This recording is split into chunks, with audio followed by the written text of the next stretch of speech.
Oil is useful for a lot of things, but it's not good for drinking, and it's not good for bathing. People in North Dakota, South Dakota, Iowa, and Illinois would agree. Our group, which consists of Brett Cameron, Keegan Bagby, and myself, have chose to do our project on option 3.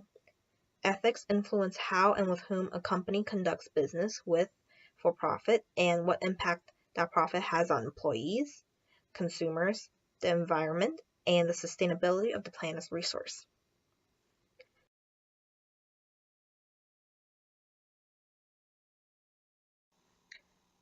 Where was the Dakota Access Pipeline? It was in the northern United States. It passed through South Dakota, Iowa, Illinois, and North Dakota, starting in North Dakota, ending in Illinois. It also passed through the Missouri and Mississippi River. And it also passed through a lake as well near Standing Rock Indian Reservation.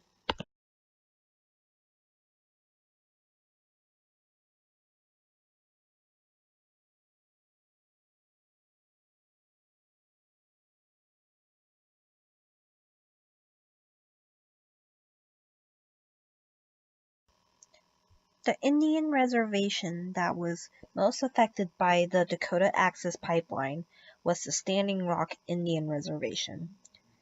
The reservation passes through South Dakota and North Dakota.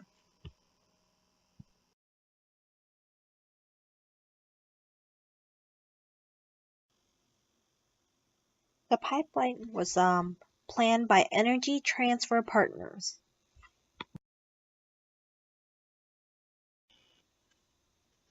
There were many threats brought on by the pipeline.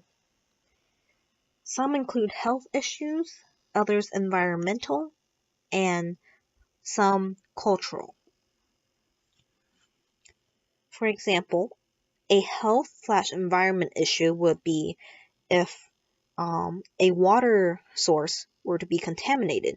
That would affect the lives of many, many people, such as the 18 million living downstream from the pipeline. It would cause the water source to get contaminated. Not to mention, it is polluting the water. In addition to that, the pipeline was also built on an ancestral land for the native living near it.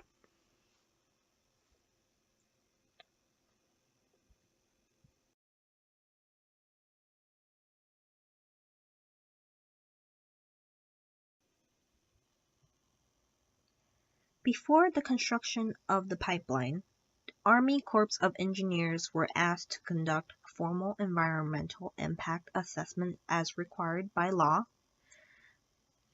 The Energy Transfer Partners denied easement to build underneath the Missouri River.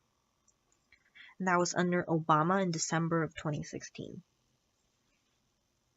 When Trump took office, he reopened the project via executive order. Trump previously claimed to have sold his stock in Energy Transfer Partner, but has not released any financial statement or tax return verifying that. There was a lot of protest concerning the pipeline. During the protest, law enforcement used water hoses on people in 20-degree weather. In winter, police presence blocked a public road that gave access to emergency services, forcing injured protesters to take a longer, more dangerous route. The Energy Transfer Partners also hired a private security firm, Tiger Swan. Tiger Swan was labeled strictly security until their dogs were caught on camera biting protesters. After that, they started investigating the funding of the No DAPL movement in order to create a lawsuit against the protest leaders, the purpose of which was to discourage future fights by trapping existing leaders in an expensive and lengthy process. Even though the Dakota Access Pipeline greatly improved the oil business and achieved profit, it is unethical for a company to risk contaminating water sources, disturbing the environment, and to treat people unethically. The pipeline transports over 500,000 barrels of oil per day.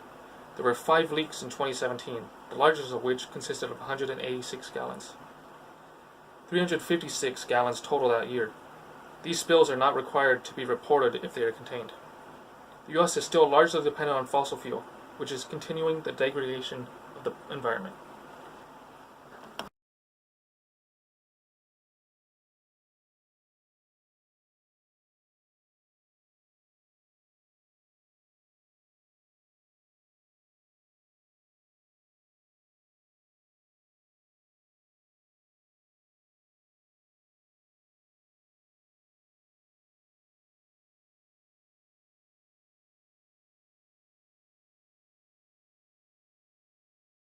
In conclusion, after receiving much protest, the Dakota Access Pipeline was built, risking the contamination of the nearby water sources.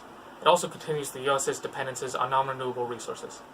Businesses want profit, but how would it look when a company is shown as an unethical organization? Would they lose profit? The answer is yes.